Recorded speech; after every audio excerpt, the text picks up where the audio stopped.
आज हम जानेंगे कि पढ़ाई कैसे करें ताकि हमें लंबे समय तक याद रहे।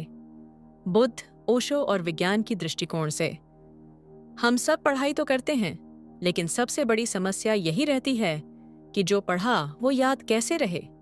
किताबों के पन्ने तो हम बार बार पलटते हैं, मगर ज्ञान का सार हमारे भीतर टिकता नहीं। ओशो कहते हैं, ज्ञान का बोझ मत ढो, उसे अपने अनुभव का हिस्सा बना लो। अक्सर विद्यार्थी पढ़ाई को बोझ बना लेते हैं। वे किताबों को रटते हैं, बिना समझे, बिना अनुभव किए।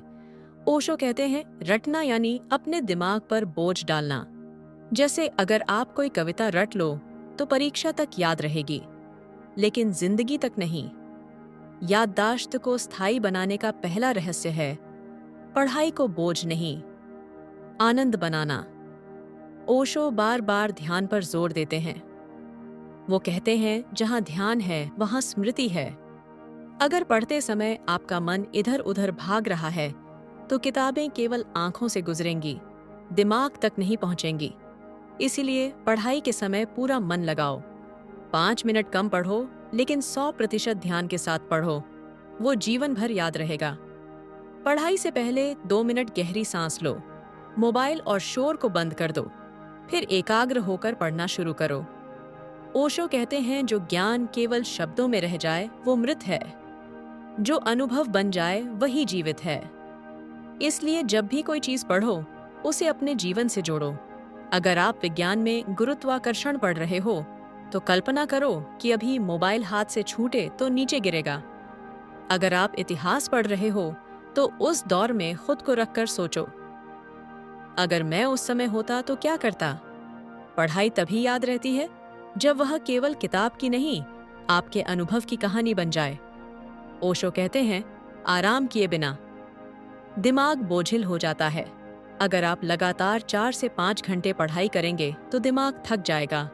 पढ़ाई के बीच छोटे छोटे ब्रेक लो, टहल लो, संगीत सुन लो या आंखें बंद करके कुछ देर ध्यान कर लो। याददाश्त सबसे ज्यादा तब काम करती है जब दिमाग ताजा और शांत हो। ओशो का कहना है, जिस चीज से तुम प्रेम करते हो वो तुम्हारे भीतर जड़ पकड़ लेती है। अगर आप केवल परीक्षा पास करने के लिए पढ़ रहे हो तो याददाश्त कमजोर होगी, लेकिन अगर आप विषय से प्रेम करने लगो तो किताबें आपकी अपनी दुनिया बन जाती हैं। पढ़ाई को एक बोझ मत समझो, बल्कि खोज समझो। खोज में मजा है, और मजे में जो चीजें सीखी जाती हैं वो कभी नहीं भूलती।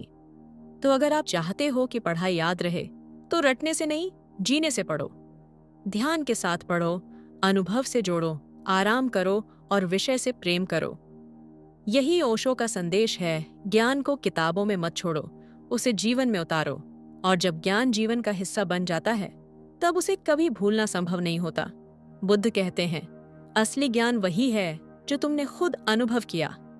अब हम बात करेंगे कि पढ़ाई कैसे करें कि सचमुच याद रहे, न केवल परीक्षा के लिए कि जीवन भर के लिए। बुद्ध ने कहा था, श्रद्धा तब तक व्यर्थ है जब तक अनुभव न हो। रटने से केवल शब्द याद रहते हैं, लेकिन समझ नहीं आती। इसलिए पढ़ाई का पहला कदम है समझना, न कि रटना। आधुनिक उदाहरण, अगर आप किसी फॉर्मूले को रटते हैं तो परीक्षा तक याद रहेगा, लेकिन अगर उसे जीवन से जोड़कर समझो, जैसे ब्याज, इंटरेस्ट के बेटीएस का फॉर्मूला अपनी जेब खर्च या ईएमआई से जोड़ो, तो वह जीवन भर साथ रहेगा।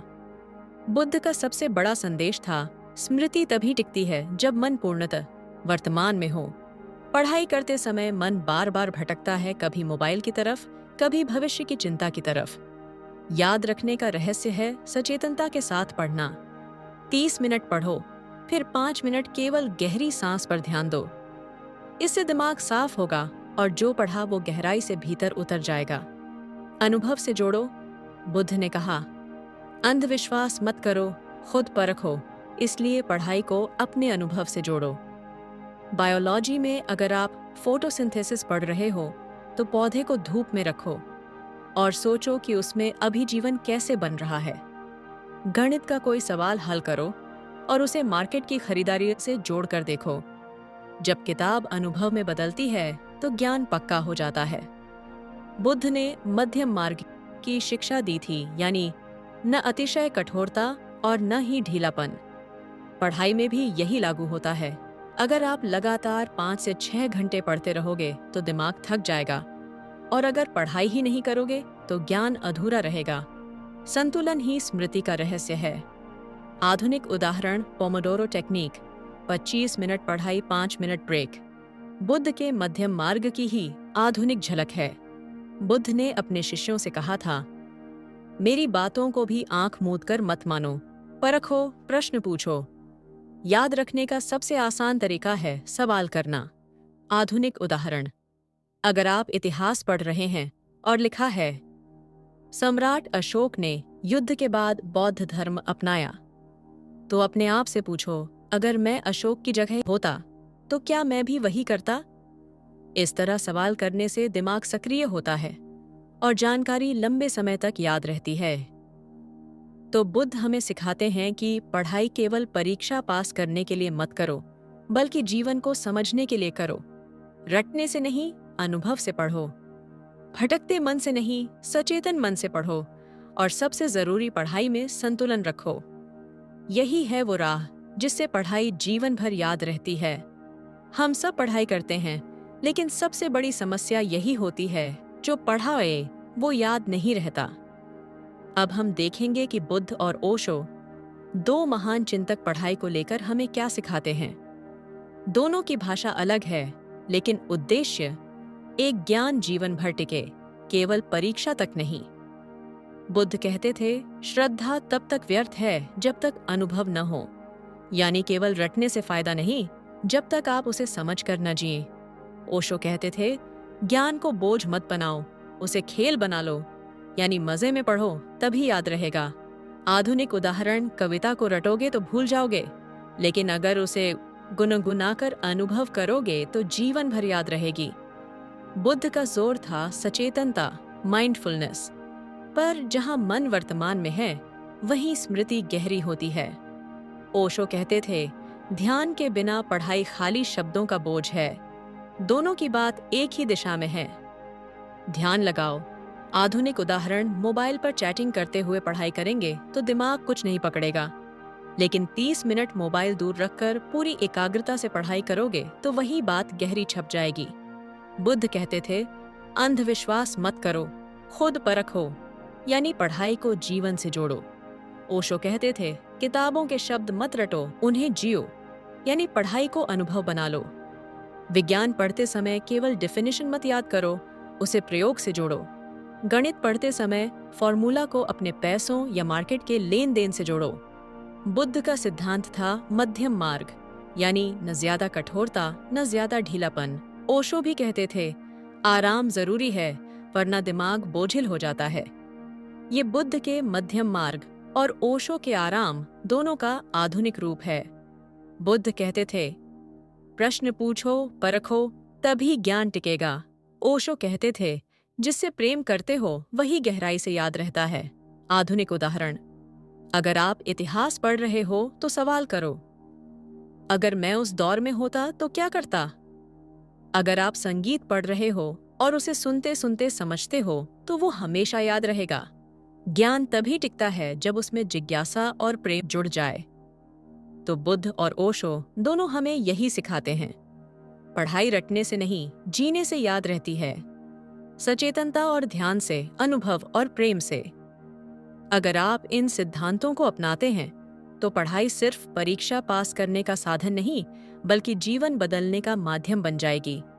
तो अगली बार जब किताब खोलो, याद रखना, बुद्ध का संदेश, समझो और परखो, ओशो का संदेश, प्रेम करो और जियो, यही है सच्ची शिक्षा।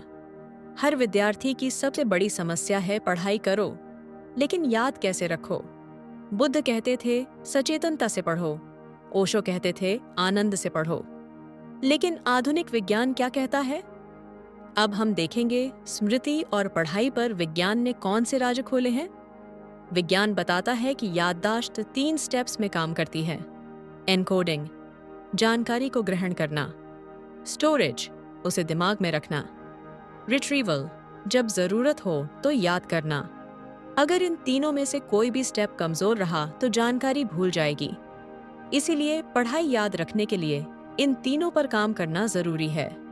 रिसर्च बताती है कि डीप लर्निंग यानी समझकर पढ़ना ज्यादा लंबे समय तक याद रहता है, जबकि शैलो लर्निंग यानी रटना जल्दी भूल जाता है। उदाहरण, अगर आप वाटर साइकिल रटोगे तो भूल सकते हो, लेकिन अगर आप बादलों को देखकर सोचो कि बारिश कैसे बनती है तो वह अनुभव दिमाग में गहरी छप जाएगा। साइंस कहती है बार बार दोहराना सबसे पावरफुल तरीका है। इसे कहते हैं स्पेस्ड रेपिटेशन। चैप्टर पढ़ो, हल्का रिवीजन, फिर से दोहराओ एक बार, और इस तरह की रेपिटेशन मेमोरी को टर्म स्टोरेज में डाल देती है। विज्ञान बताता है कि एक्टिव रिकॉल यानी खुद से सवाल करना सबसे प्रभावी तरीका है।